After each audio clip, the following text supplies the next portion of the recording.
If you give a mouse your food storage, ... Hey,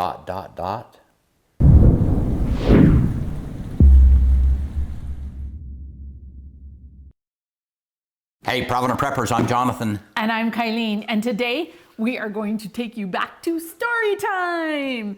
We can learn a lot of great lessons from children's literature. Now, this is a book that our children loved when they were growing up. It's called If You Give a Mouse a Cookie. And the whole thing about this book is that if you give a mouse a cookie, it's gonna lead to one thing, to another, and before you know it, life has changed dramatically. Yeah. So John, why don't we give mice cookies? Well, as it says in the book, if you give them a cookie, then it needs milk. Milk. To go with the cookie, and then it's got to look in the mirror to make sure it doesn't have a milk mustache. Mice are a problem. I love the little creatures, they're cute. Don't get me wrong, but they have no place in our home. They have no place in our food storage. And to the extent we can control our environment, we need to make sure that they're not overrunning. They are dangerous and they bring disease with them. So we want to talk today about how you can get rid of mice so that you don't have a problem with them in your home. It starts with our environment, making sure that our environment is tidy and clean so there's not lots of places for them to find habitat. The next thing that we want to do is to seal up the entry points. And let me tell you, right here in this kitchen window, I was here at the sink and I could see these mice nibbling through our screens. And before long, we had them actually living under our stove. And that was terrifying. Yeah, the only time we've ever had mice in our home. That's it was so cute because Benjamin was about 4 years old and he said, "Dad, there's a mouse in our house." I said, "There can't be a mouse in our house. We have it sealed up tight." But no, Dad, there's a mouse. And sure enough, he was right. We brought in the cat. And the cat had a little talk with it and said, "This is your job. Take care of it now." It was quite the little fiasco. Jonathan has done a lot of work and been incredibly vigilant because we don't want any mice in our house. But one of the things that we did is that we replaced all of the windows the window screens with metal screens. Yeah, the cheap, that they can't chew through. The cheap, I don't know if they're fiberglass or what, but the mice chew right through them. And we had a vole in our basement window. It just shredded it because it was stuck between the window and the screen, and it just chewed and chewed and chewed. It went up and down and just shredded the screen. Yeah. So all the screens where we have windows that will be opening now have metal screens. And it was expensive, but I can't take that chance that they're going to use that as an opportunity to get in. One interesting thing that I saw as far as sealing up your home is steel wool. And of course, being a prepper, I bought a whole bunch of it because there's a whole variety of uses for steel wool. If you've got a gap that's hard to seal up, you can put a roll of steel wool in there, and the mice don't want to try and chew through steel wool. Another thing that you can do is just deter them from hanging out around any of the entry points of your house. For instance, if you plant oregano or mint or sage near any one of your door openings, they don't like that. And so they won't be as apt to hang out right there around your doorway. So that's one of the things that I do. I've strategically planted a lot of mint because I think mint is beautiful. It grows on its own and it smells good and it's edible. But if I plant that around my doorways especially, or underneath any of the windows I'm worried about, then that's one more layer of protection. Is it foolproof? No. But we put all of these layers of protection together and then the mice will not be welcome in my home.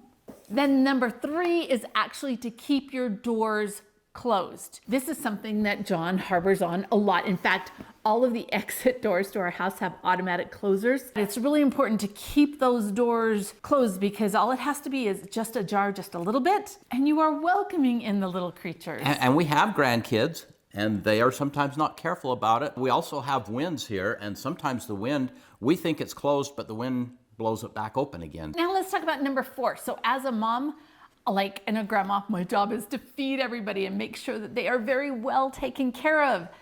However, if we want the mice not to thrive, we need to have the opposite approach with them. No food and no water. And we have done this in several places. Out in our chicken coops, I think we did a video on the grandpa's feeders that we decided to use because I would go out there and there sometimes would be 6 or 8 mice feeding in the feeder because it was an open feeder.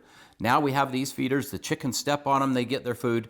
they step off and it closes back up, and that has made a huge difference. Yes, and then also when we first got Athena, our golden retriever, I thought it would be a really good idea to have one of those automatic dog feeders where they push the door open and Athena could eat whenever she wanted, but I didn't have to always be taking the food out to her.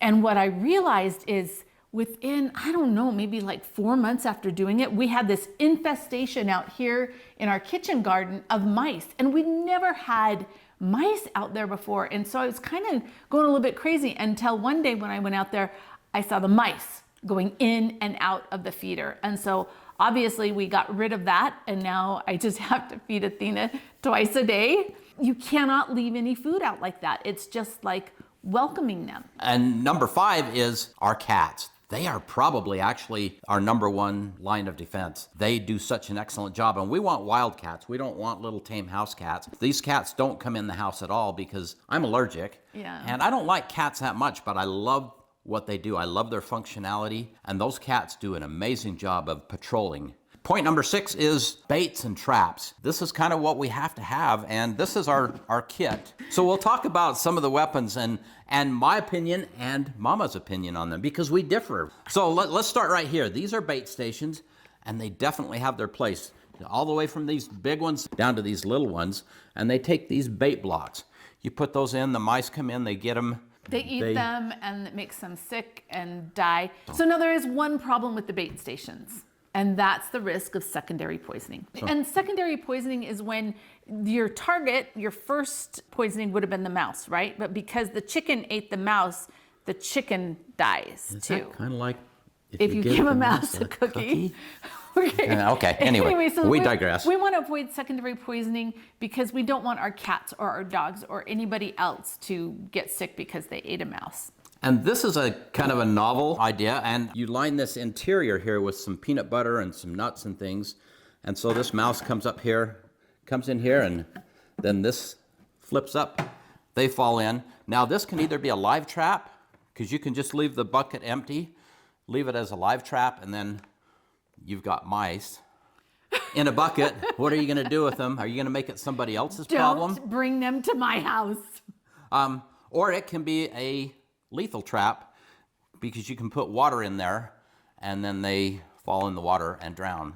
So it's kind of a neat idea, but probably not my favorite. There's also live traps. These are okay. Again, you've got the same problem though, is okay, now you've got these mice, what are you going to do with them? But that's kind of a hassle, but definitely an option. These are absolutely not my favorite because I don't think they're very humane. We don't use them at all. I've seen people who use these, and you catch a mouse and then they sit and eat off their legs trying to get unstuck from the trap. Death. I do not like these. And here's another kind of unique idea.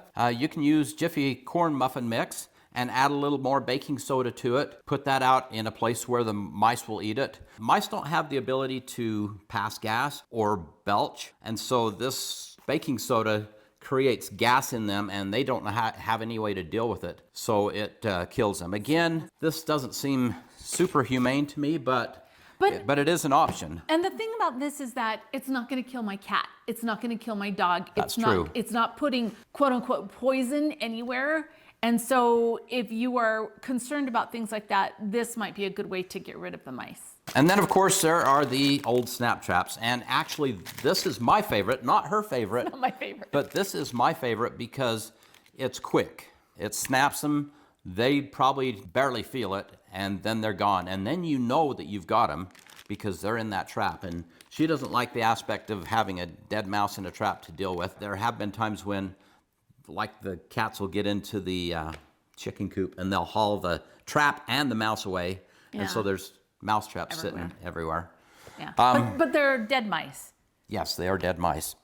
Those are some of the options you have if you have a mouse problem, or I would encourage you to have these supplies, whatever you like, available so that in a time of crisis you have what you need to keep your environment clean and free of rodents. And now for the question of the day. We have some success that we can show and things that we like, but we also know that you have other ideas, and so share your successes with us. What methods you've seen that work really well, share with our audience so that we're all smarter. And thanks for being part of the solution.